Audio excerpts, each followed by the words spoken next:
I'm about to tell you a story that isn't mine to tell, but someone has to tell it. 3 weeks ago, Jessica Torres called me at 3 a.m., and I could barely understand her through the sobbing. When I finally made out the words, what she said made my blood run cold. She'd found a cave in Olympic National Park containing evidence that the United States military has been hunting, capturing, and experimenting on Bigfoot for over 50 years, and she had proof. My name is Marcus Webb. I'm 58 years old, a retired wildlife biologist, and I've spent the last 2 decades volunteering with search and rescue in the Pacific Northwest. I'm telling Jessica's story because she can't. Not yet, maybe not ever. What happened to her in those mountains broke something fundamental in her understanding of the world, and more importantly, in her sense of safety. But before I explain what she found, I need to tell you about who Jessica Torres is because her credibility is everything in a story like this. I met Jessica 6 years ago during a search and rescue training exercise in the Cascades. She was 34 then, compact and efficient in her movements, with the kind of quiet competence that comes from military training. Iraq war veteran, former Army medic, the type of person who stays calm when everyone else is panicking. She'd moved to Washington after her discharge, fell in love with the mountains the way some people fall in love with other people, completely and irrevocably. By the time I met her, she was logging over 200 backcountry miles per year, often solo, always prepared, never reckless. She knew wilderness medicine, navigation, emergency protocols. She was exactly the kind of hiker who doesn't have incidents. That's why when she disappeared for 5 days in June 2019, I knew something was wrong. It started on June 10th. Jessica had pulled a 5-day solo permit for the Hoh Rainforest section of Olympic National Park, one of the most remote and pristine temperate rainforests left in the lower 48 states. She'd done this route before, knew every mile of it, had logged her itinerary with the ranger station and with me as her emergency contact. Standard protocol. Everything by the book. Day 3, June 12th, late afternoon, she was approximately 8 miles from the nearest maintained trail. This is what she told me later, and I believe every word because I know Jessica doesn't exaggerate and she doesn't imagine things. The Hoh Rainforest is a cathedral of old growth. Sitka spruce and western hemlock draped in moss that hangs like tattered curtains. The canopy so dense that even at midday the light filters down in greenish rays.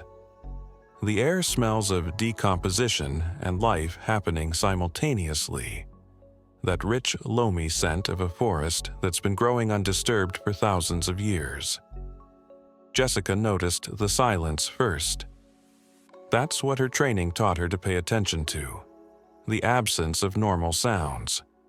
No bird songs, no scurrying in the undergrowth, no insects buzzing.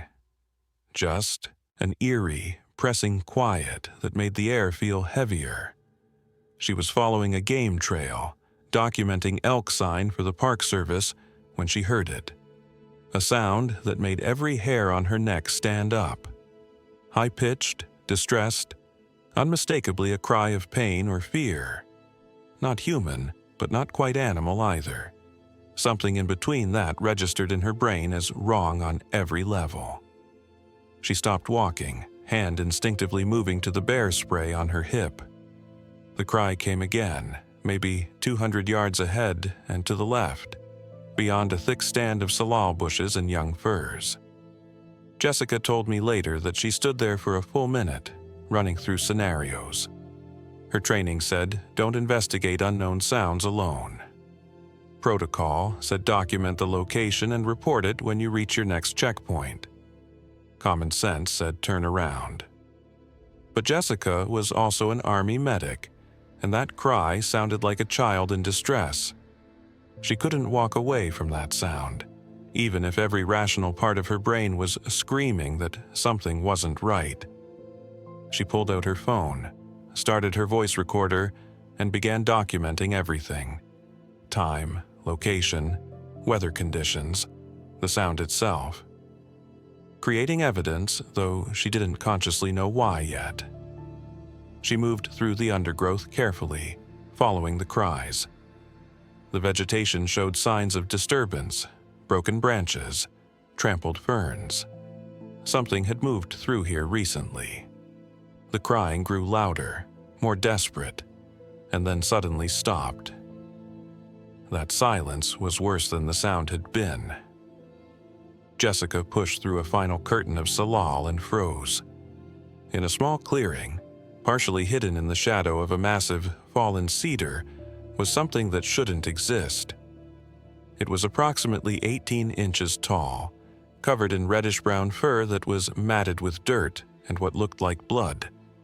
Vaguely humanoid in shape, with arms too long for its body, and a face that was neither ape nor human, but something eerily between.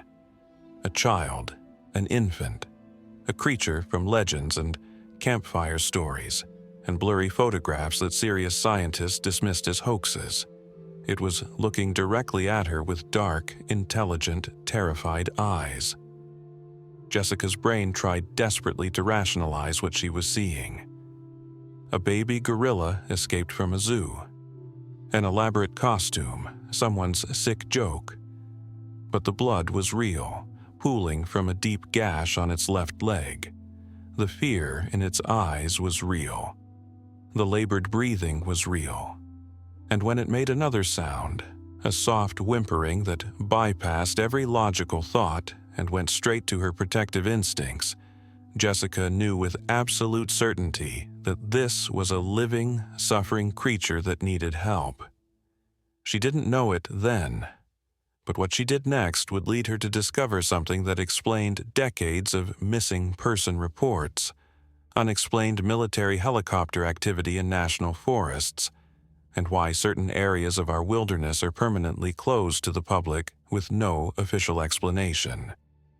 She didn't know that the government had been hunting these creatures for over half a century, or that she was about to stumble into the middle of an operation that officially didn't exist. All Jessica knew in that moment was that something impossibly real was bleeding in front of her, and she had the skills to help it. So she did. Jessica told me later that every fiber of her training was screaming that what she was seeing couldn't be real, but the bleeding was undeniably real. The creature's labored breathing was real. The way it watched her approach with a mixture of hope and terror was devastatingly, impossibly real.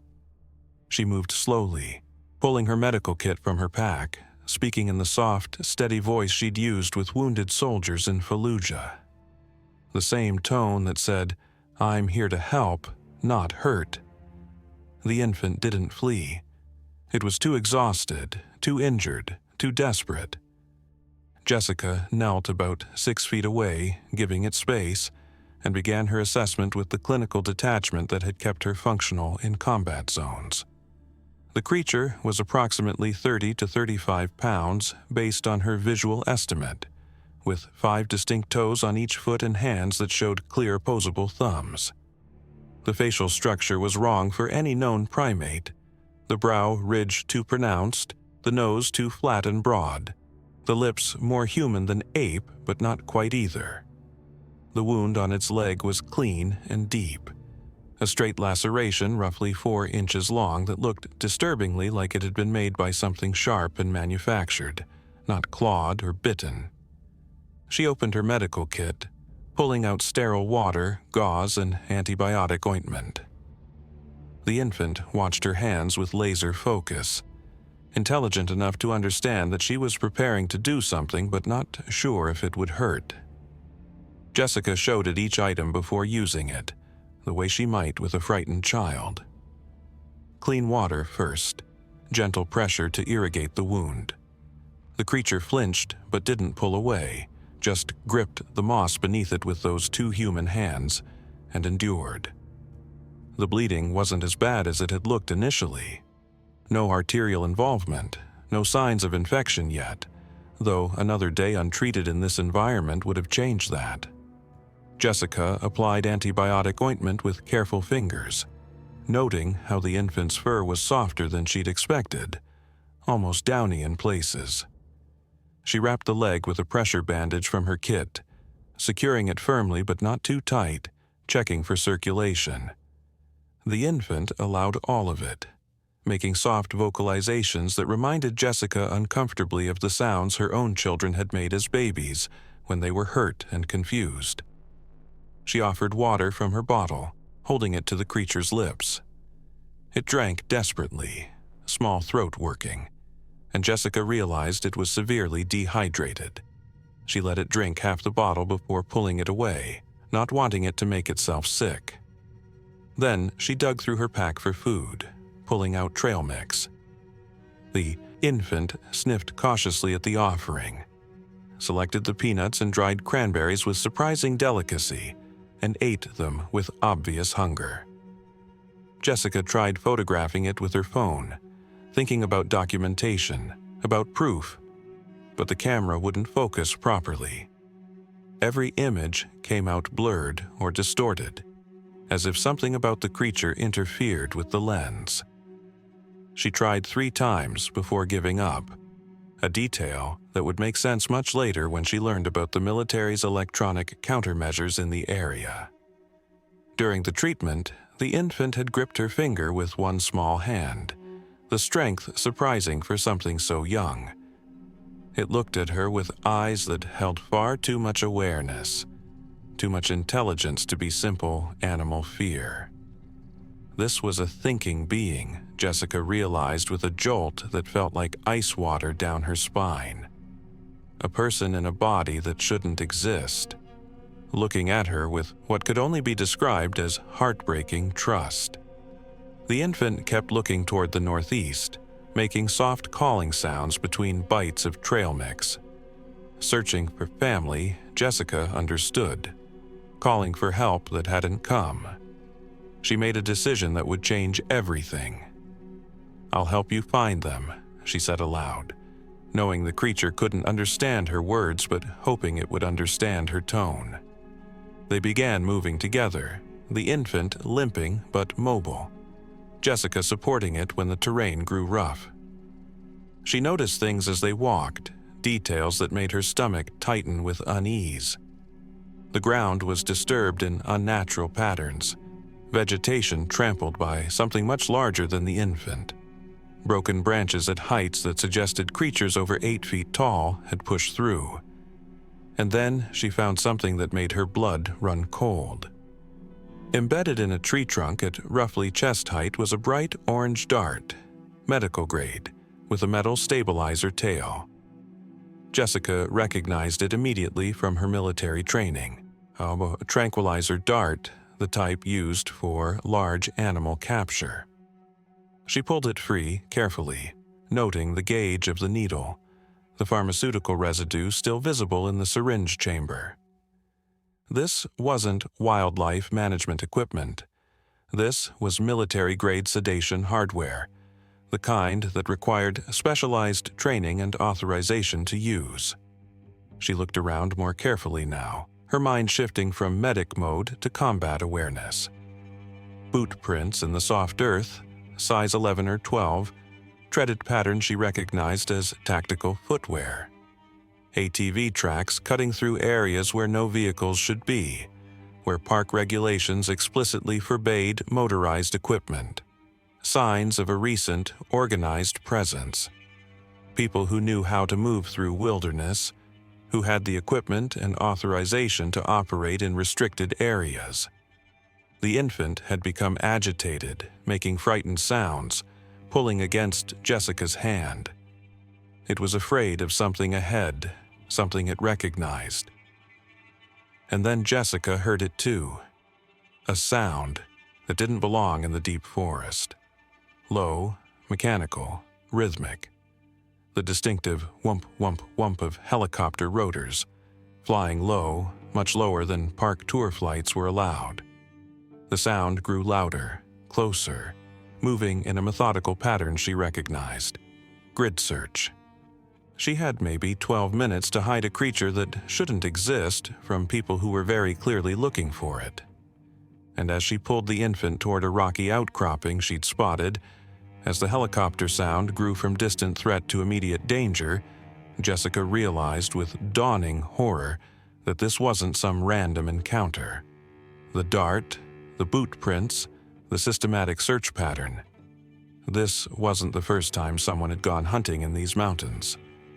And whatever was happening here, whoever these people were, they had the resources and authority to operate with impunity in a national park. The infant clung to her as they ran, its small body trembling against her chest, and Jessica understood that she'd just crossed a line she couldn't uncross. She was no longer just a hiker who'd found something impossible. She was a witness to something that someone with helicopters and tranquilizer darts desperately wanted to keep hidden. Jessica carried the infant against her chest, moving as quickly as she dared over the uneven ground. The helicopter sound grew louder, closer, the rhythmic beating cutting through the forest, quiet like a predator's pulse. She'd done enough military operations to recognize a search pattern when she heard one. Systematic, professional. Someone with training and resources was looking for something in this exact area, and she had a sinking feeling she knew what that something was. The rocky outcropping rose from the forest floor like a broken tooth, partially hidden by massive fallen logs and a curtain of sword ferns that hung nearly to the ground. Jessica pushed through the ferns, feeling along the rock face with one hand while clutching the infant with the other. Her fingers found an opening, narrow and dark, barely visible even when she was standing right in front of it. A cave entrance, maybe 2 feet wide and 3 feet tall. She would have to crawl, but it was shelter, it was hidden, and right now, that was all that mattered. She went in backwards, pulling the infant after her, trying not to think about what might already be living in there. Bears, cougars, rattlesnakes. Her phone's flashlight app activated, and she immediately wished she hadn't looked at the battery indicator. 17%. The light cut through absolute darkness, revealing a cave that extended back much farther than she'd expected, maybe 30 or 40 feet, widening as it went deeper. And it wasn't empty. Jessica's light swept across military-grade equipment cases, olive drab with no markings, the kind that required combination locks to open. A folding camp chair sat next to a portable table. Signs of recent human occupation everywhere. Boot prints in the dust, disturbed areas where someone had been working. Her mouth went dry. She crawled deeper, the infant following close behind, both of them moving away from the entrance and the helicopter sound that now seemed to be directly overhead. Her light found documents, lots of them, stored in clear plastic sleeves and organized in folders. She picked up the nearest one with shaking hands. The first page had an official government seal at the top, though much of the text below it had been blacked out with heavy marker. What remained visible made her skin crawl. Subject K7, juvenile, captured 06/12/2019, relocation pending. Today's date, June 12th. This infant's capture had been documented, logged, processed like inventory. Jessica flipped through more pages, her disbelief giving way to cold horror. Medical examination notes with measurements, weights, blood sample records. Clinical observations written in detached scientific language. Specimen viable for study. Cooperation level minimal. Sedation protocols adjusted. These weren't research notes about animals. The language was wrong. Too careful, too aware of what it was describing. These were notes about prisoners. She found a map, and her hands trembled as she unfolded it. Olympic National Park spread across the paper, divided into grid coordinates, covered with dozens of colored marks. Red dots labeled extraction points. Blue dots labeled relocation sites.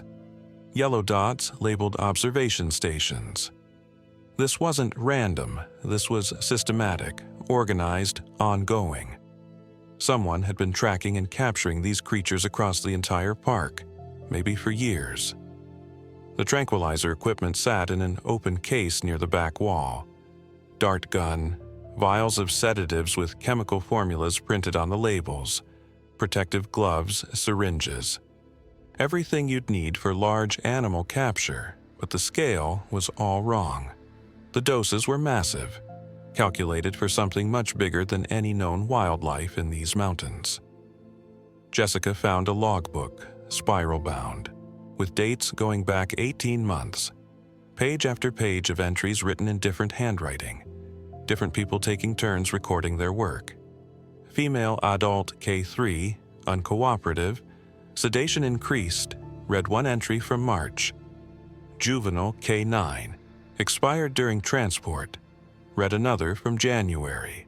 The word expired underlined twice, as if the writer had been angry or disturbed. There were dozens of entries, clinical and cold, documenting captures, examinations, relocations, and sometimes deaths. The photos were worse than the written records. Polaroids, the old-fashioned kind that can't be digitally traced, spread across the table in neat rows.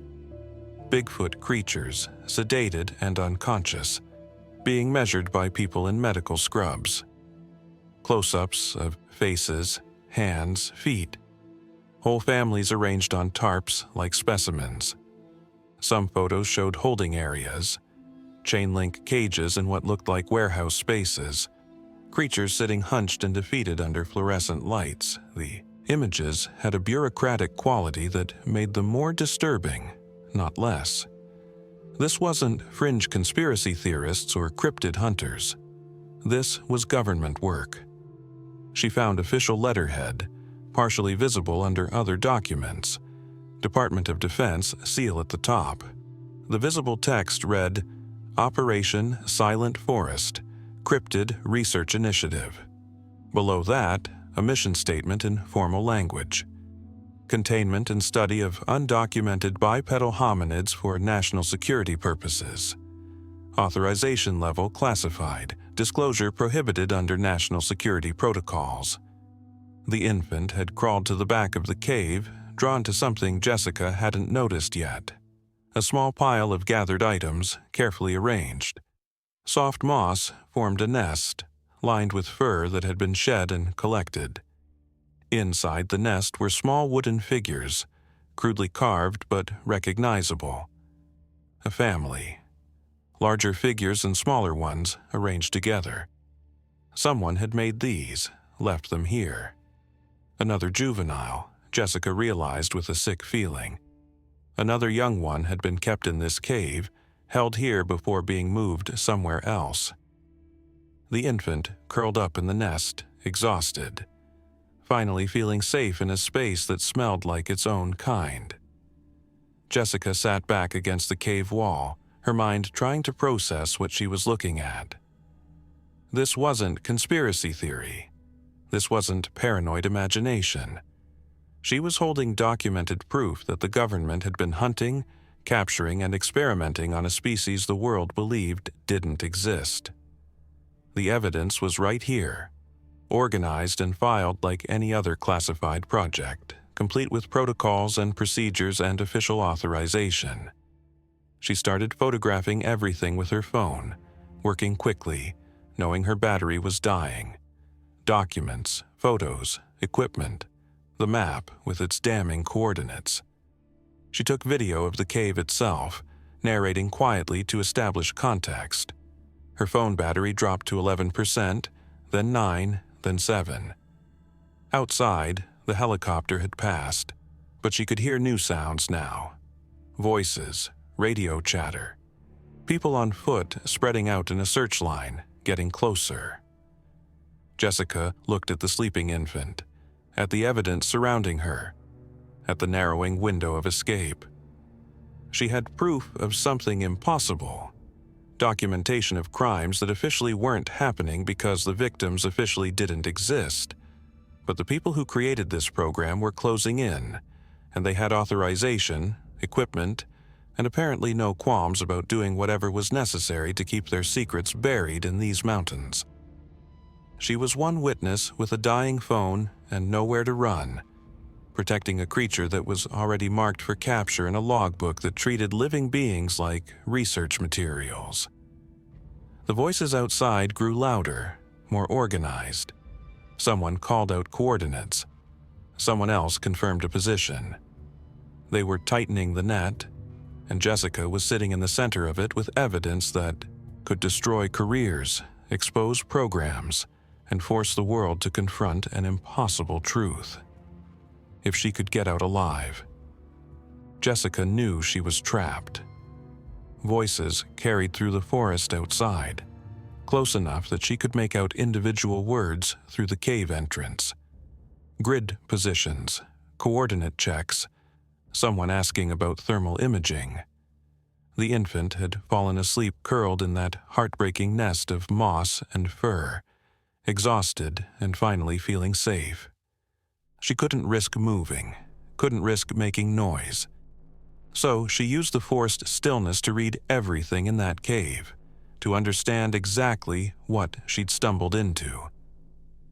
She found a thick folder near the bottom of one equipment case, labeled Project History, background brief in faded type. The paper inside was old, some pages yellowed with age, others crisp and new, a collection spanning decades. The first document was dated March 1967, typed on an actual typewriter with uneven letters. Preliminary report on unidentified hominid encounters, Pacific Northwest region. Someone in the Defense Department had been taking indigenous accounts and logger reports seriously 57 years ago, treating them not as folklore but as potential security concerns. The early reports read like something from a different era. Cold War paranoia bleeding through every paragraph. References to Soviet interest in cryptozoology. Concerns about strategic biological resources. Questions about whether an unknown species on American soil represented a military asset or liability. By 1970, the documents showed a shift from investigation to action. First, live capture attempt, one report read, followed by details Jessica had to read 3 times before believing. High mortality rate, subjects expired within 48 hours of capture, cause unclear but possibly stress-related. The language grew more clinical through the 1970s as the program found its footing. Veterinary protocols established, tranquilizer dosages refined through trial and error, though Jessica noted grimly that error meant dead creatures whose bodies were disposed of in ways the documents didn't specify. By 1982, someone had done a population survey. Estimated 2,000 to 3,000 individuals across Pacific Northwest territories, one report stated. Isolated family groups, minimal intergroup contact, primarily nocturnal, highly intelligent, complex social structures observed. The 1990s documents showed the program becoming bureaucratic, institutionalized. Budget allocations, personnel assignments, facility maintenance reports. Somewhere along the way, this had stopped being an emergency response and become just another classified project, another line item in a black budget. The mission had shifted too, from pure research to what they called population management. Relocations to prevent human contact, removal of individuals from high-traffic areas, maintaining the species below public awareness threshold.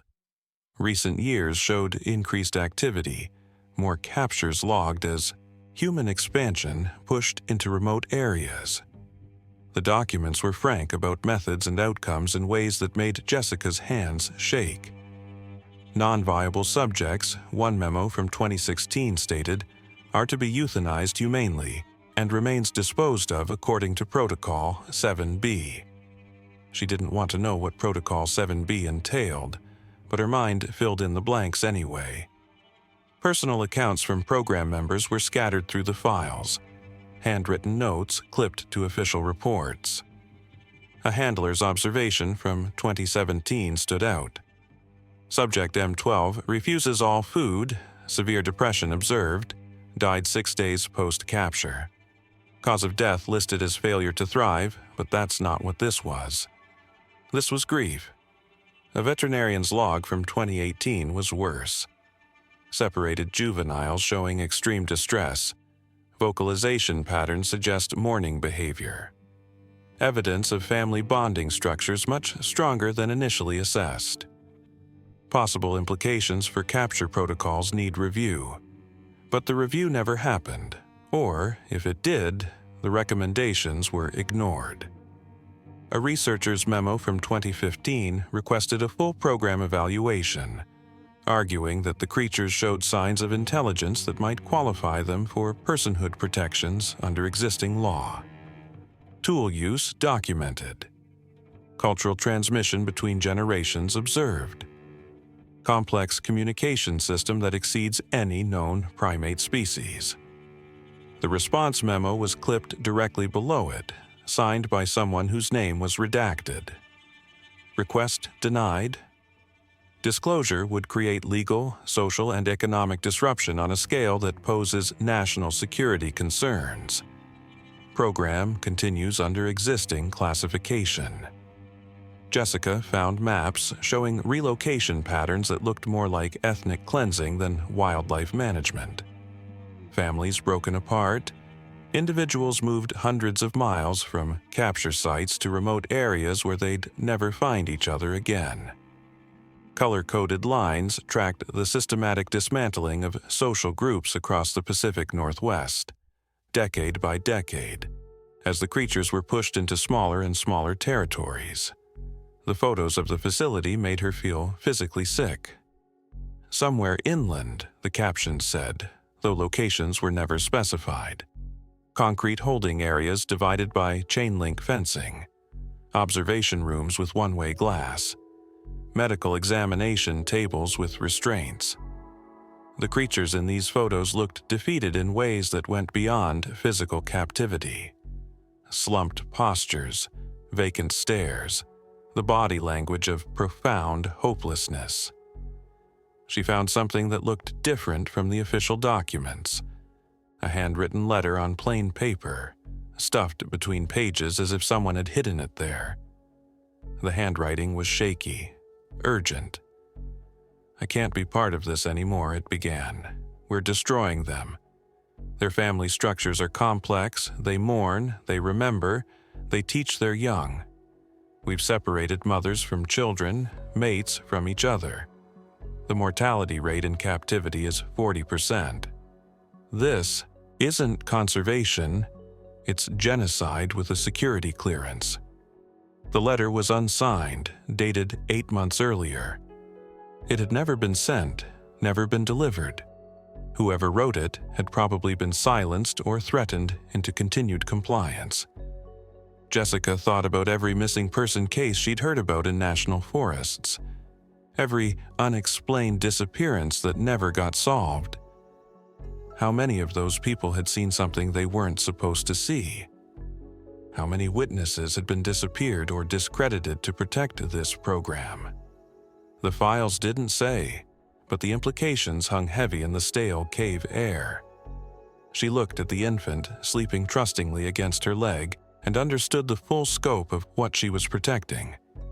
This wasn't just one baby creature. This was evidence of systematic oppression, of a species being methodically erased while the world pretended they didn't exist. Somewhere in this forest or in some classified facility, this infant's family was being processed, examined, separated, marked for relocation or worse. And no one outside this program would ever know. The voices outside had moved away temporarily, but Jessica heard engine sounds now, vehicles staging nearby. Radio chatter carried through the trees, fragments of communication. Grid search continues at first light. Subject still in area. Minimize civilian contact. They knew she was out here now, knew there was a witness who'd been in the wrong place at the wrong time. Her phone was down to 4% battery. She managed to upload the photos she'd taken to cloud storage during one brief moment when a single bar of signal appeared. Then her phone died completely, screen going black in her hands. She sat in the darkness of that cave, surrounded by evidence of atrocities committed in the name of national security, holding a creature whose entire family had been torn apart by people who saw them as specimens instead of persons. And Jessica realized that if they were willing to do this to an entire species, they wouldn't hesitate to silence one witness who'd stumbled onto their operation. She wasn't just protecting the infant anymore. She was protecting herself, because she'd seen too much, knew too much, and had evidence that could expose something that powerful people desperately needed to keep buried in these mountains. Jessica had stayed awake through the entire night, every muscle tensed, listening to the search teams move through the forest in rotating shifts. The infant finally stirred as gray dawn light began filtering through the cave entrance, making soft sounds that meant it was hungry and scared. She'd spent the dark hours forming a plan, using the tactical thinking that had kept her alive in Iraq. Search teams rotated every 4 hours. She'd learned from listening to their radio chatter. There would be a window during shift change, maybe 20 minutes when the outgoing team had pulled back and the incoming team hadn't fully deployed. That was her chance. She'd gathered the most critical documents, the ones with official seals and damning details, folding them carefully into her jacket's inner pockets. Everything else she'd photographed was already uploaded to cloud storage, assuming the upload had completed before her phone died. The dead phone now felt like a brick in her pocket, useless but somehow important to keep.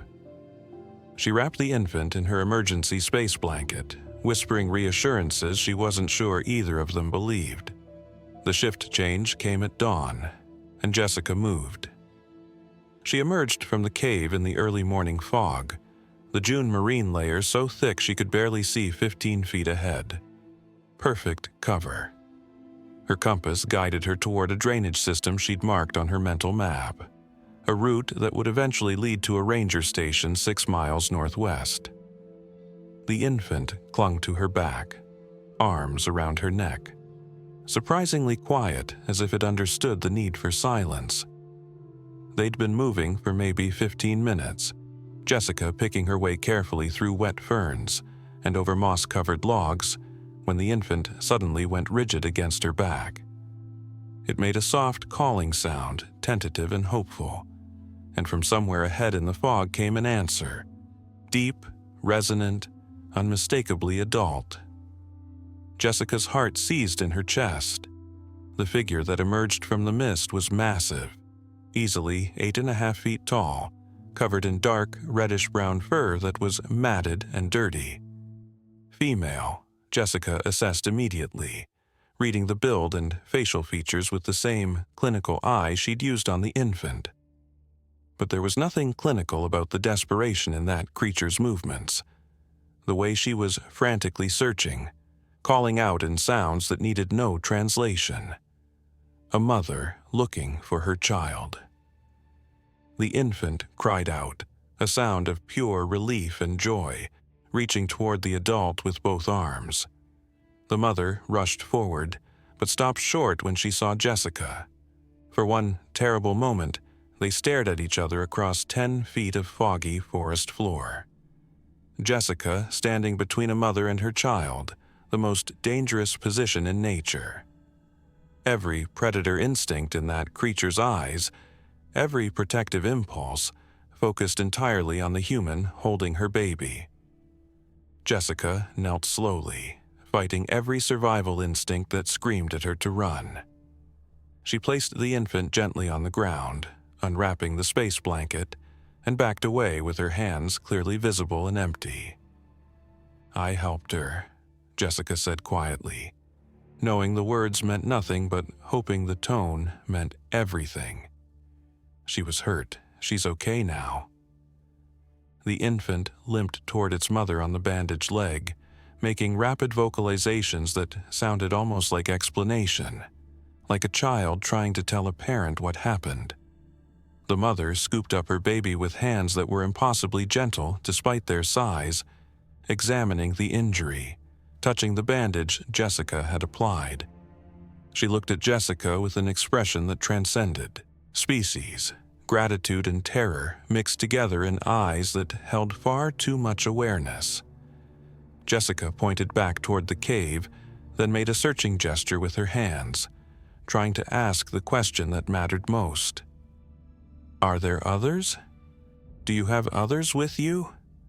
The mother understood. Jessica was certain of it. The creature made an urgent vocalization, gestured for Jessica to follow, and started moving through the forest with purpose. They traveled together through the fog, an alliance that should have been impossible.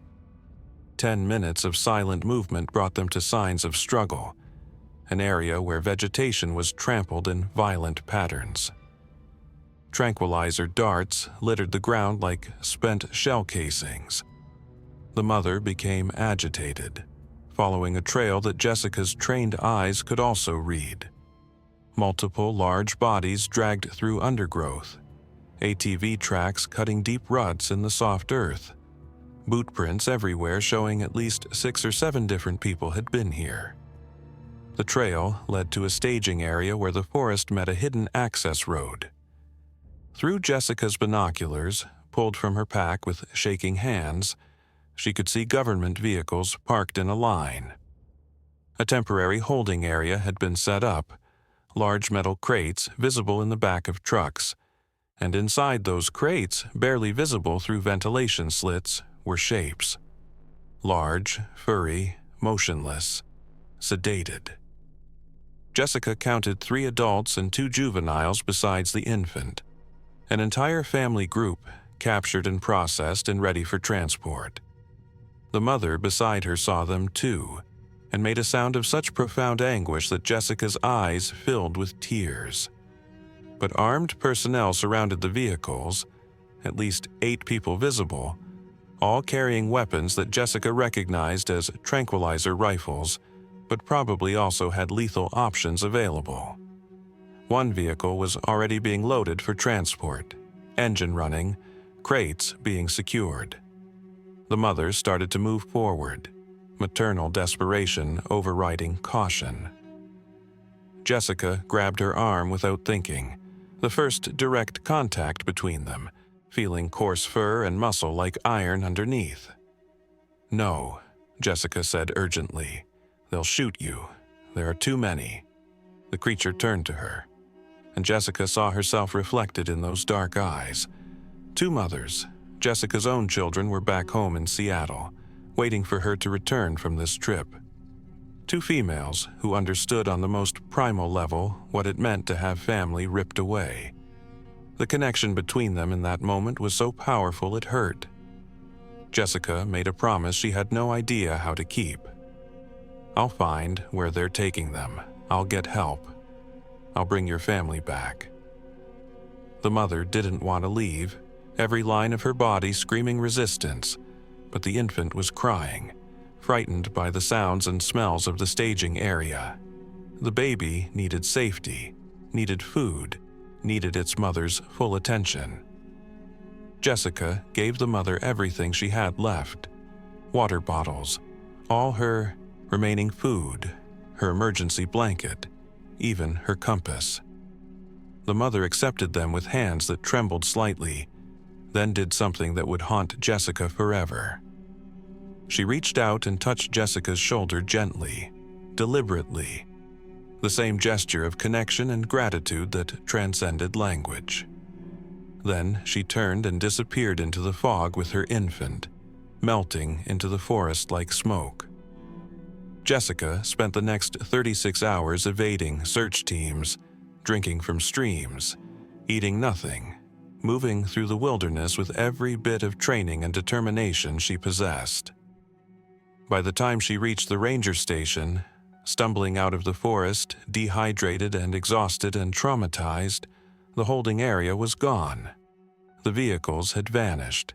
The evidence had been sanitized, and the creatures had disappeared into a system that officially didn't exist, transported to facilities that officially weren't there, processed by programs that officially had never happened. That's when she called me at 3 in the morning, sobbing so hard I could barely understand her words. Because she knew what I'm about to tell you. No one would believe her. No one could help her. And somewhere in a classified facility, a family was being torn apart while the world pretended they weren't real. I'm telling this story now, 5 years after Jessica Torres stumbled out of those mountains, because staying silent has become more dangerous than speaking.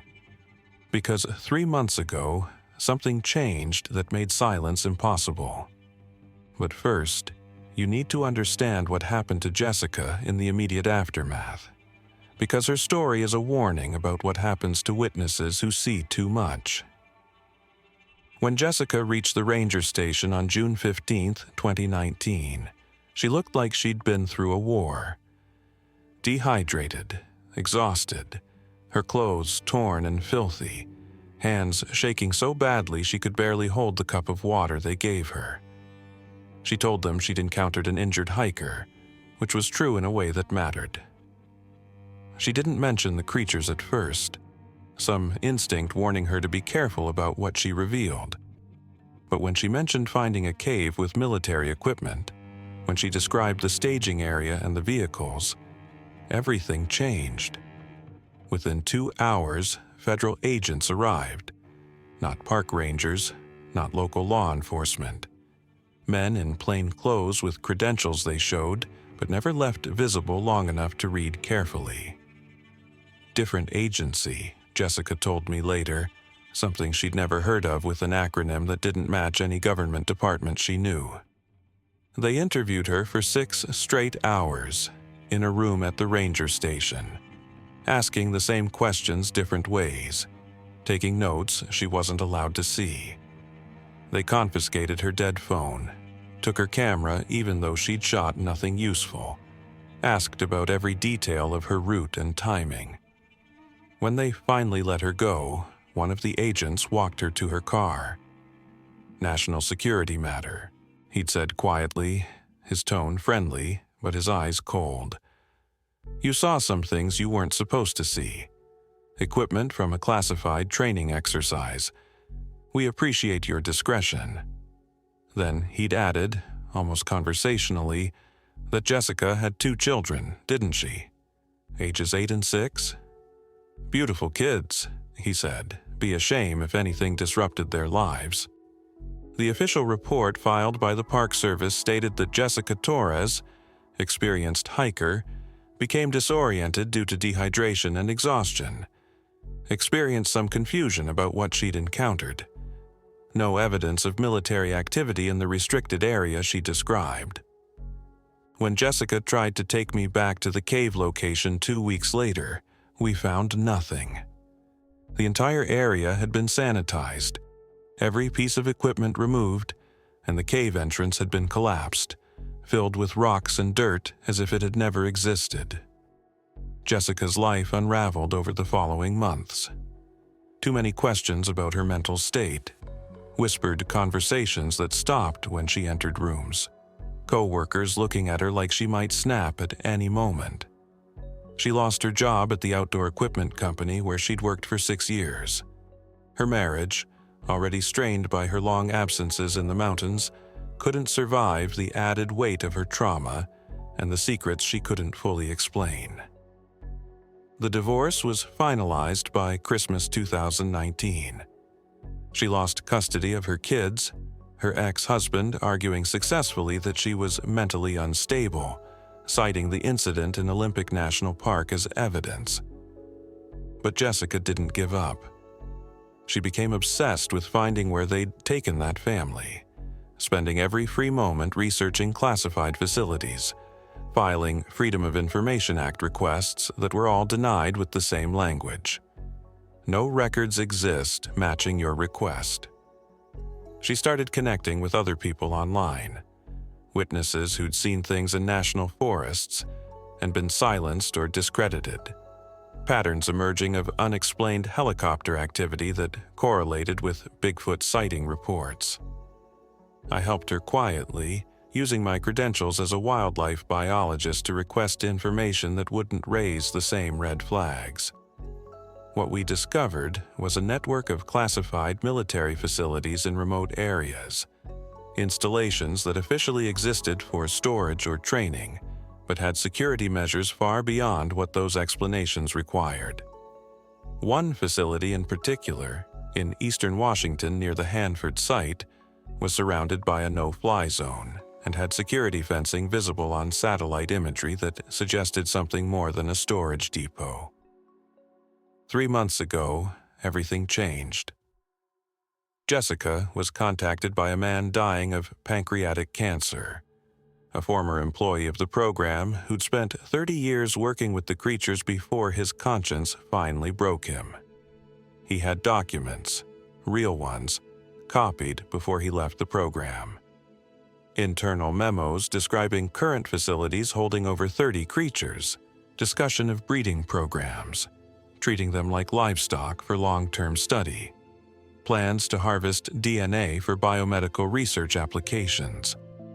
He met with Jessica once in a coffee shop in Tacoma, handed her a flash drive containing everything he'd kept as insurance, and told her he was tired of being afraid. 2 weeks later, he was dead. The obituary listed complications from cancer as the cause, but the timing felt wrong to both of us. Too convenient, too final. I'm 58 years old. I've built my career on scientific credibility, on evidence and peer review, and maintaining professional reputation. Telling this story will destroy all of that. My colleagues will think I've lost my mind. My credibility will evaporate. But some truths are more important than reputation, and Jessica can't tell this story herself. She's too afraid for her children, too traumatized by what happened when she tried to speak before. So, I'm speaking for her. I've secured copies of the evidence in multiple locations with multiple trusted people. If something happens to me, if I disappear or have an unfortunate accident, those copies go public automatically. I'm telling this story simultaneously across every platform I can access, because silence has protected this program for over half a century, and silence has to end. We're talking about a sentient species being systematically imprisoned, studied, relocated, all in the name of national security and preventing public panic. A species with intelligence, with families, with culture and communication, being treated as specimens and test subjects because acknowledging their existence would create legal and social complications that someone decided were too messy to handle. Jessica Torres is still fighting, still searching for ways to bring legal action, even though the creatures officially don't exist and therefore have no legal standing. She's connected with indigenous communities who've known the truth for generations and been ignored. She's training herself as an investigative journalist, documenting everything, building cases that might someday matter. And she still goes into the forests, still leaves food in remote areas, still hopes that somewhere out there, a mother and infant remember the human who helped them. Last month, I went with her to Olympic National Park. We hiked to the edge of the area where that cave used to be, as close as we could get to restricted zones. Jessica left apples and dried salmon and nuts on a flat rock, the way she does every time.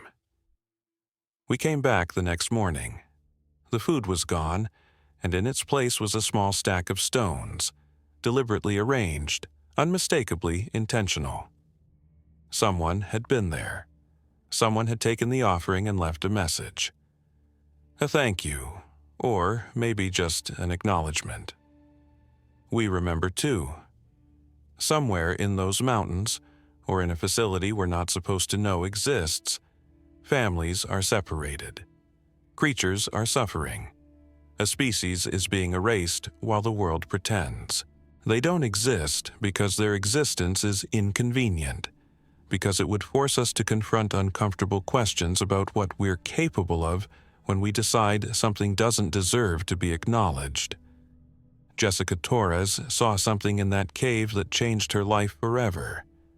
She saw proof that some conspiracies are real, that some secrets are kept because the truth would force us to confront the darkest parts of ourselves. She saw evidence of genocide committed with official authorization, hidden behind classification levels and national security justifications. And now you know too. The question is, what are you going to do about it?